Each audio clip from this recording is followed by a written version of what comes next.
بڑا سکون ہے اس بات میں کہ انسان اپنا یہ ذہن بنا لے کہ یہ دنیا جزا سزا کی جگہ نہیں ہے، یہ آزمائش کی جگہ ہے، امتحان کی جگہ ہے۔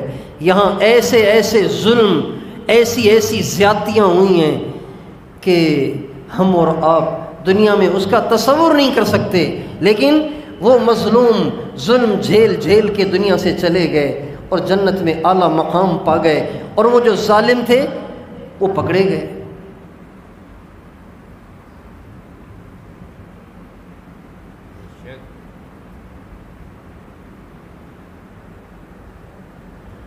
اس دنیا میں جن شخصیات کے ساتھ انتہا درجے کا ظلم ہوا، انتہا درجے کی زیادتیاں ہوئیں، انتہا درجے کا ستم ہوا، وہ کچھ ہستیاں ہیں جن کے ساتھ انتہا درجے کا ظلم ہوا، انتہا درجے کی زیادتی ہوئی۔ ان میں سے ایک حضرت امام حسین ہیں اور ان کے ساتھی ہیں، اور ان میں سے ایک حضرت عمر ہیں، ان میں سے ایک حضرت عثمان ہیں۔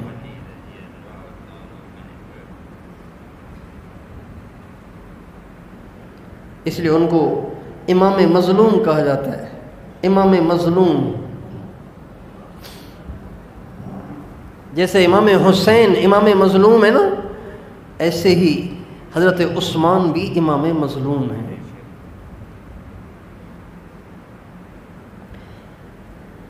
قیمتی اتنے تھے کہ سرکار دو عالم صلی اللہ علیہ وسلم نے فرمایا لِكُلِّ نَبِيٍّ إِنَّ لِكُلِّ نَبِيٍّ رَفِيقًا فِي الْجَنَّةِ وَأَنْتَ رَفِيقِي فِي الْجَنَّةِ۔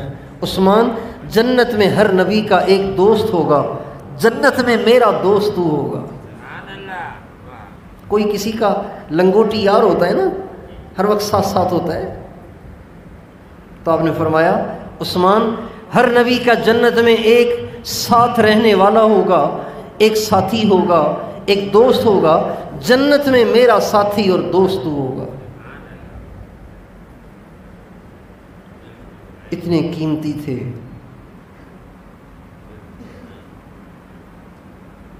ہمارے نبی نے تاریخ انسانیت میں آدم علیہ السلام سے لے کر آج تک قیامت تک دنیا میں کوئی بھی ایسا نہیں ہے جس کے نکاح میں نبی کی 2 بیٹیاں آئی ہوں۔ دنیا میں ایسا کوئی نہیں ہوا۔ حضرت عثمان کا اس میں کوئی ہمسر نہیں ہے، حضرت عثمان اس میں یکتا ہیں، تنے تنہا ہیں، یکتا ہیں۔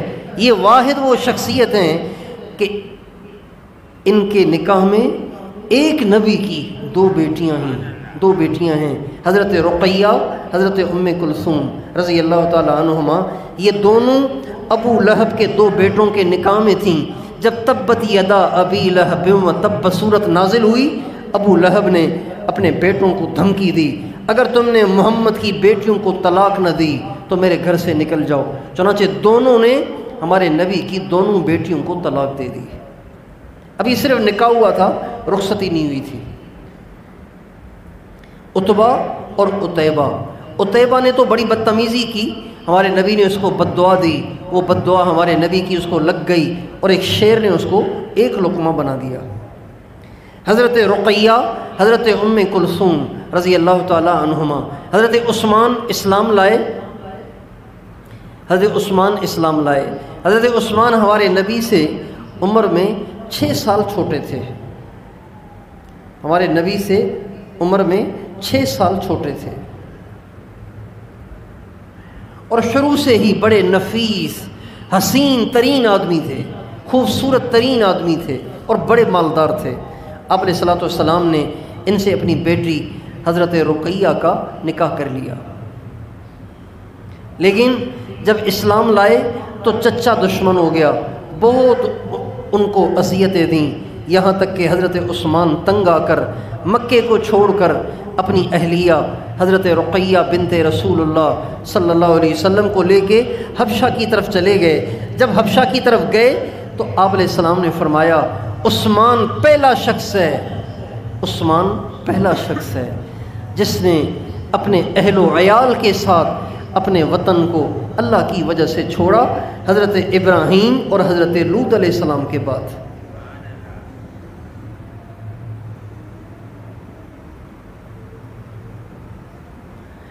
حضرت رقیہ جب ہمارے نبی غزوہ بدر کے لیے تشریف لے گئے، غزوہ بدر کے لیے گئے تو حضرت رقیہ شدید بیمار تھیں۔ آپ علیہ السلام نے حضرت عثمان سے فرمایا آپ یہیں ٹھہر جائیں، اس لیے کہ رقیہ کے پاس اور کوئی نہیں ہے تیمارداری کے لیے، لہٰذا آپ ان کے پاس ٹھہر جائیں۔ حضرت عثمان ہمارے نبی کے فرمانے پہ وہاں ٹھہر گئے۔ ادھر بدر میں مسلمانوں کو فتح ہوئی اور ادھر حضرت عثمان کی اہلیہ رقیہ بنت رسول اللہ کا دنیا سے انتقال ہو گیا۔ آپ علیہ السلام جب واپس آئے تو آپ نے دیکھا کہ حضرت عثمان حضرت رقیہ کی قبر پہ بیٹھ کے رو رہے تھے۔ آپ نے فرمایا عثمان لا تبکی یا عثمان، عثمان رو نہیں، فہذا جبرائیل اخبرنی ان اللہ عز وجل امرنی ان ازوجک اختہا، عثمان رو نہیں، ابھی جبریل میرے پاس آئے تھے اور مجھے یہ کہہ کے گئے کہ اللہ کے نبی اپنی دوسری بیٹی کا نکاح عثمان سے کر دو۔ پھر آپ نے فرمایا عثمان واللہ، اللہ کی قسم، لو کانت عندی مئۃ تموت واحدۃ بعد واحدۃ لزوجتکھا اخری، عثمان اگر میرے پاس 100 بیٹیاں ہوتی نا، 100 بیٹیاں ہوتی، ایک دیتا فوت ہو جاتی، پھر دوسری دیتا وہ فوتی، پھر تیسری دیتا وہ فوت ہو جاتی، پھر چوتھی دیتا، 100 کی 100 بیٹیاں میں تیرے نکاح میں دے دیتا۔ اتنے قیمتی آدمی تھے، اتنے قیمتی آدمی تھے،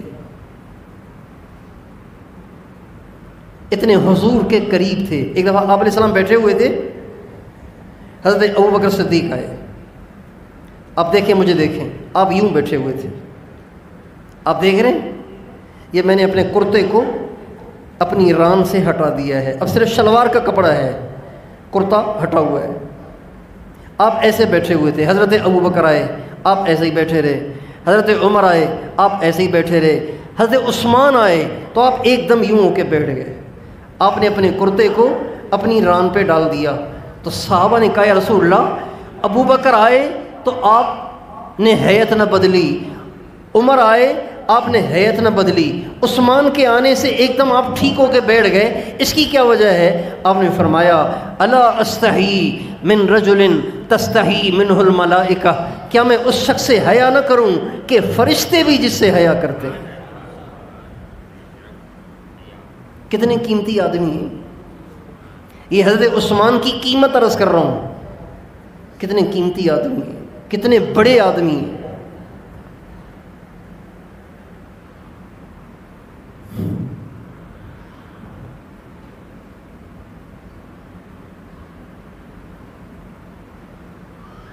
جب ہمارے نبی ہجرت کر کے مدینہ منورہ تشریف لائے تو پانی کی بڑی دقت تھی، پانی کی بڑی دقت تھی، تو مدینے میں پانی کی تنگی اس لیے تھی کہ کنواں تھا ہی صرف ایک، بیر روما، اور وہ بھی ایک یہودی کا تھا، یہودی نے اس کو اپنا روزگار بنا رکھا تھا، پیسے پہ وہ پانی دیتا تھا۔ اب پانی تو شدید ضرورت ہے، انسان کی زندگی ہمیشہ بھری نہیں، انسان کی جو جیب ہے وہ ہمیشہ تو بھری نہیں رہتی، لیکن پانی تو ہر وقت چاہیے۔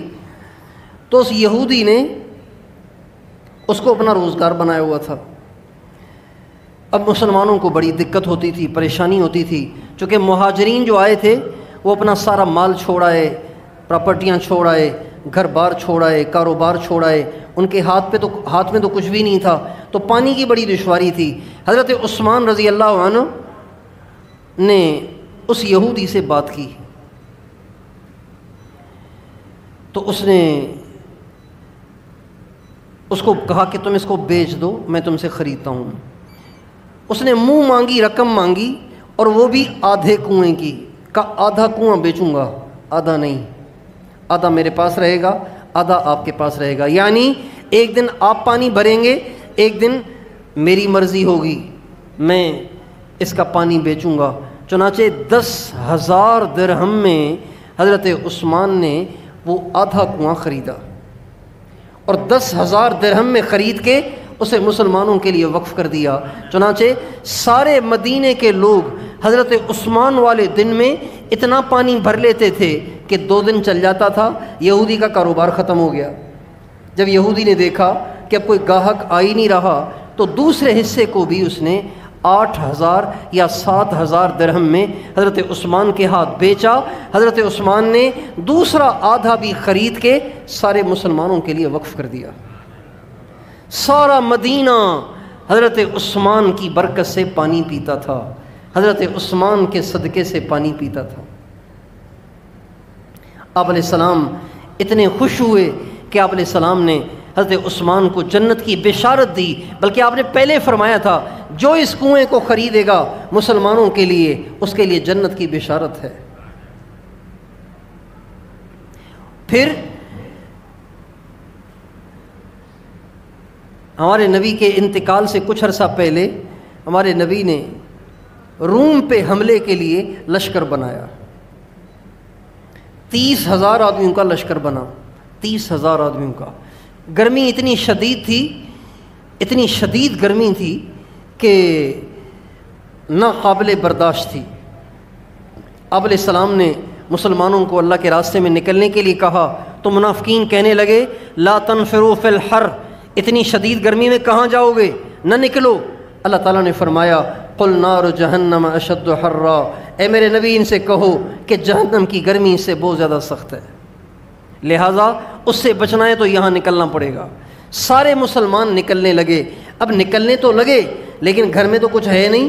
ہمارے نبی نے عمومی طور پہ صحابہ سے فرمایا جس کے پاس جو کچھ ہے وہ لے آئے تاکہ لشکر کا سامان مہیا کیا جا سکے۔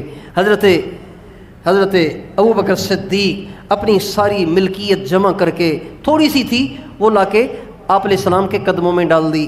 حضرت عمر اپنی ملکیت میں سے آدھا مال نکال کے ہمارے نبی کے قدموں میں لا کے ڈال دیا۔ حضرت عثمان رضی اللہ عنہ نے 30,000 لشکر کے 1/3 حصے کا سارا سامان اپنی جیب سے دیا۔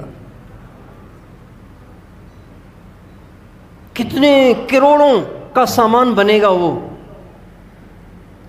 جانور بھی، غلہ بھی، توشہ بھی، بوریاں بھی، ان بوریوں کے لیے دھاگا اور سوا بھی سب حضرت عثمان نے دیا۔ 1/3 لشکر کا سامان۔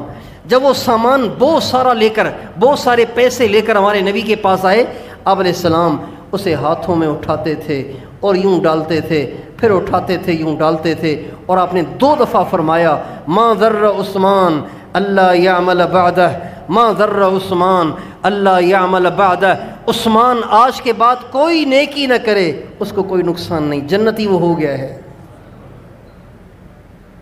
اس لیے حضرت ابو ہریرہ رضی اللہ عنہ فرمایا کرتے تھے عثمان نے اللہ کے نبی سے 2 دفعہ جنت کو خریدا ہے، 2 دفعہ جنت کو خریدا ہے۔ کتنے قیمتی آدمی ہیں۔ حضرت علی ابن ابی طالب کرم اللہ وجہہ سے کسی نے پوچھا کہ عثمان کے بارے میں آپ کیا کہتے ہیں؟ کذاک امرؤ یدعا فی الملأ الاعلی ذی النورین، ارے عثمان کے بارے میں کیا پوچھتے ہو، عثمان کے لیے تو آسمان کے فرشتے بھی کہتے ہیں کہ یہ تو ذی النورین ہے، آسمان کے فرشتے بھی اسے ذی النورین کہتے ہیں، اس کو ذی النورین کہتے ہیں، اس کے بارے میں مجھ سے کیا پوچھتے ہو؟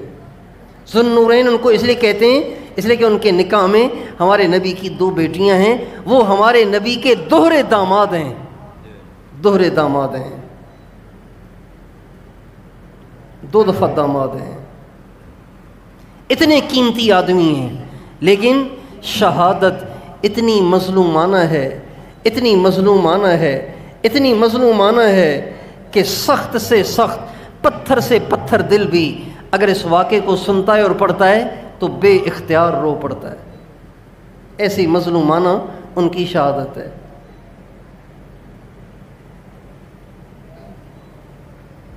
مصر کے باغیوں نے ان کے گھر کا محاصرہ کر لیا اور کہنے لگے ہم نے ان کو شہید کرنا ہے، ان کے کچھ فیصلے ہمیں سمجھ میں نہیں آتے، یہ اس لائق نہیں ہے کہ اس کو امیر بنایا جائے، لہذا ہم اسے نہیں چھوڑیں گے، ہم اسے شہید کریں گے۔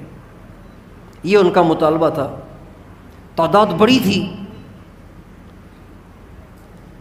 بڑی تعداد تھی ان کی۔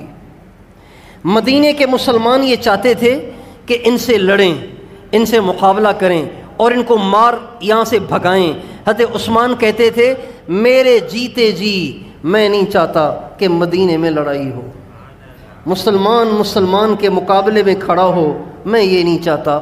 میری جان چلی جائے تو چلی جائے، میرا خون بہہ جائے تو بہہ جائے، مجھے اپنی جان قربان کرنی پڑے تو کر دوں گا، لیکن اس امت میں جھگڑے کھڑے ہونے کا سبب میں نہیں بنوں گا۔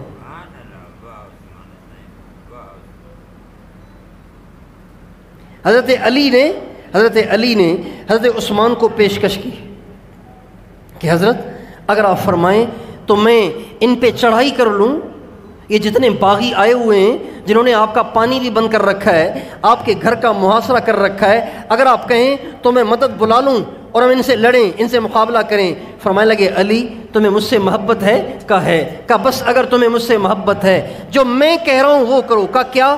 خاموش رہو۔ میں نہیں چاہتا کہ میری زندگی میں میری وجہ سے حضور کی امت کا خون بہے، میں نہیں چاہتا۔ چنانچہ حضرت علی نے کہا اتنی اجازت تو آپ دے دیں کہ میں آپ کے دروازے پر اپنے بچوں حسن اور حسین کو پہرے دار کے طور پہ کھڑا کر لوں، کہاں اس کی اجازت ہے؟ چنانچہ حضرت علی نے اپنے دونوں بچوں کو حضرت عثمان کے دروازے پہ پہرے دار مقرر کیا۔ جب حضرت عثمان شہید ہوئے تو حضرت امام حسن دروازے پہ کھڑے ہوئے تھے، انہوں نے ان کو روکنا چاہا، انہوں نے حضرت حسن کو بھی مارا، یہاں تک کہ حضرت حسن زخمی ہو گئے اور وہ دیواریں پھلانگ کے اندر داخل ہو گئے۔ حضرت عثمان نے کئی دن سے کچھ نہیں کھایا تھا، کچھ نہیں پیا تھا، پانی بھی بند تھا، کھانا بھی بند تھا، اور اندر اکیلے خود ہیں اور ان کی اہلیہ حضرت نائلہ ہیں۔ 4 آدمی اندر داخل ہوئے۔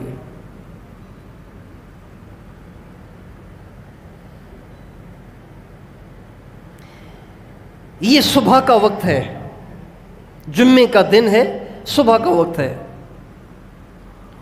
اس رات یعنی جمعے کی رات حضرت عثمان نے خواب دیکھا۔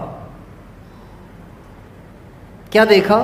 سرکار دو عالم صلی اللہ علیہ وسلم کی زیارت ہوئی۔ اب نے فرمایا عثمان پریشان ہو؟ جی۔ کیا چاہتے ہو؟ مدد بھیج دوں؟ کہو تو مدد بھیج دیتا ہوں، کہو تو جمعہ آ کر میرے پاس پڑھ لو، جمعہ آ کے میرے پاس پڑھ لو۔ ایک روایت میں یہ ہے اور ایک روایت میں یہ بھی ہے مدد بھیج دوں، کہو تو افطاری میرے پاس کر لو۔ کہا جی مدد نہیں چاہیے، افطاری آپ کے پاس ٹھیک ہے۔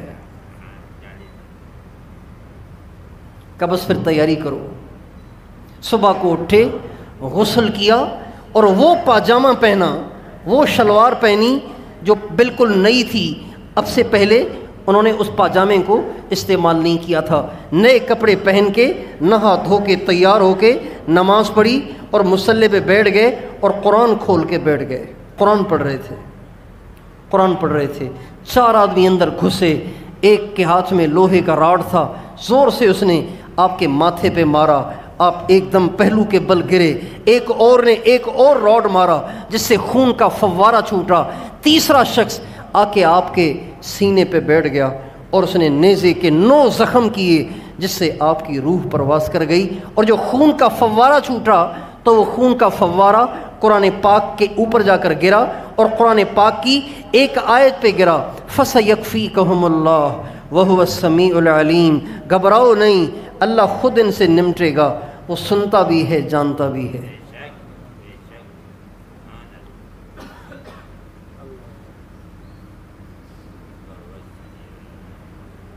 اتنا بڑا ظلم اور اتنے بڑے آدمی کے ساتھ، لیکن نہ آسمان ٹوٹا نہ زمین پھٹی، اس لیے کہ دنیا جزا سزا کی جگہ ہی نہیں ہے، یہ دنیا امتحان کی جگہ ہے۔ عثمان کامیاب ہو گئے، ان کو شہید کرنے والے برباد ہو گئے، ناکام ہو گئے۔ اس لیے میرے دوستو، اللہ کی رضا میں راضی رہنا ہی ابدیت ہے، اللہ کی رضا میں راضی رہنے میں ہی بڑا سکون ہے۔ اللہ جس حال میں رکھے کہو لبیک، میرے رب میں حاضر ہوں۔ دعا ضرور کرو، دعا ضرور کرو، دعا ضرور کرو، لیکن دعا میں جو مانگا جا رہا ہے وہ نہ ملے تو نا امید نہ ہو، بلکہ اس کو سمجھیں کہ اللہ کی رضا اسی میں ہے، اس میں زندگی کا بڑا سکون چھپا ہوا ہے۔ تیار ہیں انشاءاللہ؟ اللہ کی رضا میں ہمیشہ راضی رہیں گے انشاءاللہ۔ اللہ جس حال میں رکھے، یوں نہ کہو یہ نہ ہوتا وہ نہ ہوتا، یہ کیوں ہوا وہ کیوں ہوا، اللہ جس حال میں رکھے اس حال میں اللہ سے راضی رہنے کی کوشش کریں۔ پریشانی ہو تو رو رو کے اللہ کو سنائیں، اللہ کمزور ہوں، برداشت نہیں ہو رہا، مہربانی کر، آسانی کر۔